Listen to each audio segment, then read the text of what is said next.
Segunda Aliyá. Éxodo, Shemot, capítulo 10, versículo 12 al 23. Shemot, capítulo 10, versículo 14.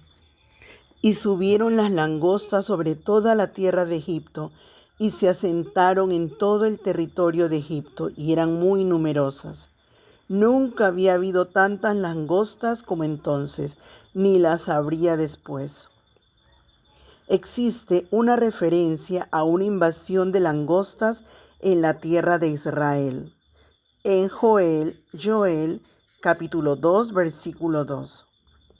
Día de tinieblas y lobreguez, día nublado y de densa oscuridad. Como la aurora sobre los montes se extiende un pueblo grande y poderoso. Nunca ha habido nada semejante a él, ni tampoco lo habrá después por años de muchas generaciones. ¿Cómo es posible que en la Torá esté escrito que no habrá tantas langostas después cuando el profeta Joel dice que nunca ha habido nada semejante? Dice Rashi, la profecía de Joel muestra que esa plaga de langostas fue más severa que la de Moshe. Veamos dos interpretaciones a esta aparente contradicción. Pero no hubo contradicción porque la plaga de Joel estaba compuesta por numerosas especies de langostas. En conjunto, las especies Arbe, Yelek, Hasil y Gazam. 2. Pero la plaga de Moshe consistió en una sola especie e igual a ella no hubo antes ni habrá después.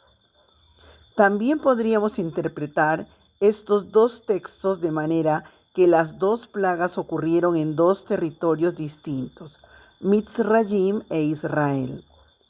La promesa de que nunca será algo semejante se refiere solo a Mitzrayim.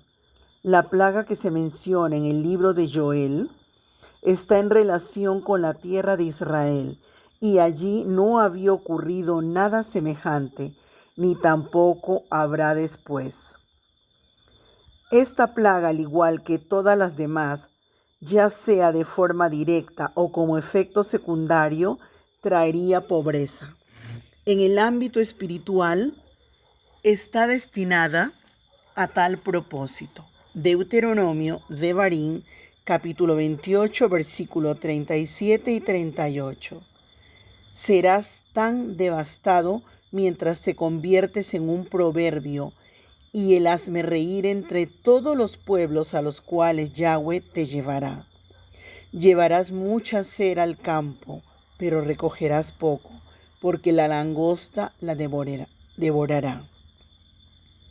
A nivel familiar sabemos que por muchas generaciones hemos sido devastados económicamente y aún hoy podemos, muchos de nosotros, recordar los tiempos de gran bendición económica nuestra o de algunos de nuestros antepasados, y que de eso solo hoy queda el amargo recuerdo.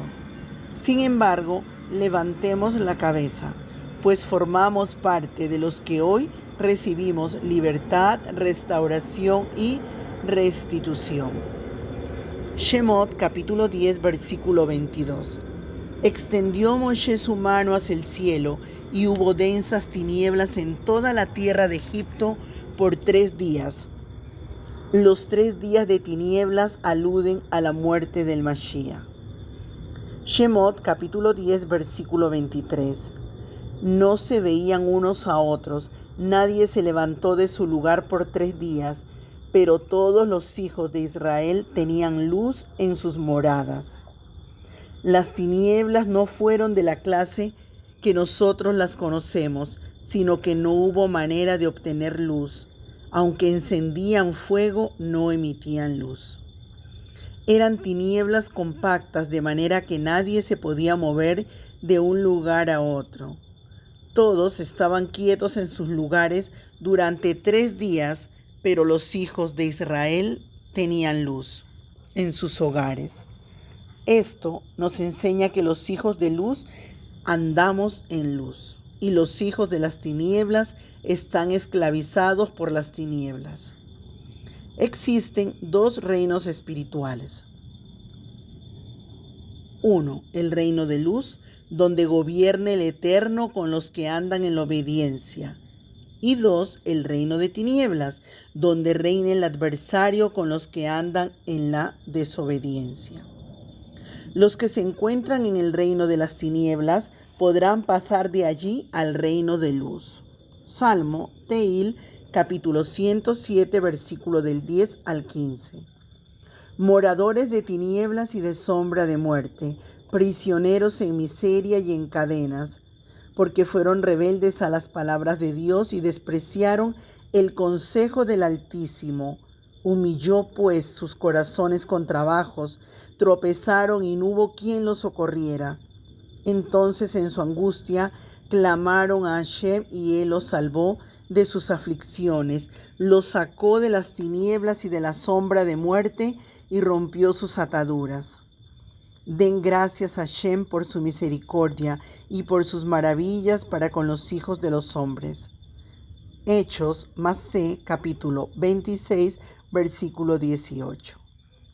Para que abra sus ojos a fin de que se vuelvan de la oscuridad a la luz y del dominio de Satanás a Dios, para que reciban por la fe en mí el perdón de pecados y herencia entre los que han sido santificados.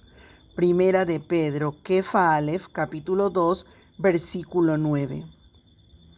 Pero vosotros sois linaje escogido, real sacerdocio, nación santa, pueblo adquirido para posesión de Dios, a fin de que anunciéis las virtudes de aquel que os llamó de las tinieblas a su luz admirable.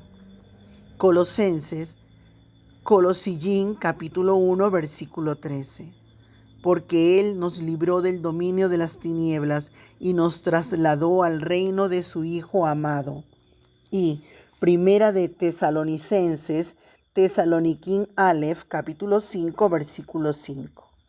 Porque todos vosotros sois hijos de la luz e hijos del día, no somos de la noche ni de las tinieblas. Cuando estamos en Yahweh, estamos andando en luz, porque Él es luz. Primera de Juan, Johanán Aleph, capítulo 1, versículo del 5 al 7. Y este es el mensaje que de Él hemos oído y lo proclamamos a ustedes. Yahweh es luz, y no hay oscuridad en Él, ninguna. Si declaramos que tenemos confraternidad con Él mientras caminamos en la oscuridad, estamos mintiendo.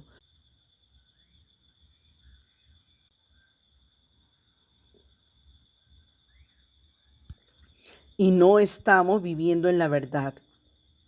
Pero si estamos caminando en la luz como Él está en la verdad, entonces tenemos confraternidad uno con otro. Y la sangre de su Hijo Yeshua nos purifica de todo pecado. De manera contraria sucede con los que no están en Yahweh, que andan en tinieblas. Amén y amén. Tercera aliyá. Shemot, Éxodo, capítulo 10, versículo 24, al capítulo 11, versículo 3. Shemot, capítulo 10, versículo 26. Por tanto, también nuestros ganados irán con nosotros, ni una pezuña quedará atrás, porque de ellos tomaremos para servir a Hashem nuestro Dios. Y nosotros mismos no sabemos con qué hemos de servir a Hashem hasta que lleguemos allá. Moshe no podía mentir. Ellos no sabían qué era lo que el Eterno iba a pedir en sacrificio. Para sacrificar al Eterno hay que estar dispuesto a darlo todo. No se puede dejar ni una pezuña atrás en nuestra entrega al Eterno. Todo le pertenece y por lo tanto estamos dispuestos a darle cualquier cosa que Él nos pida. Amén.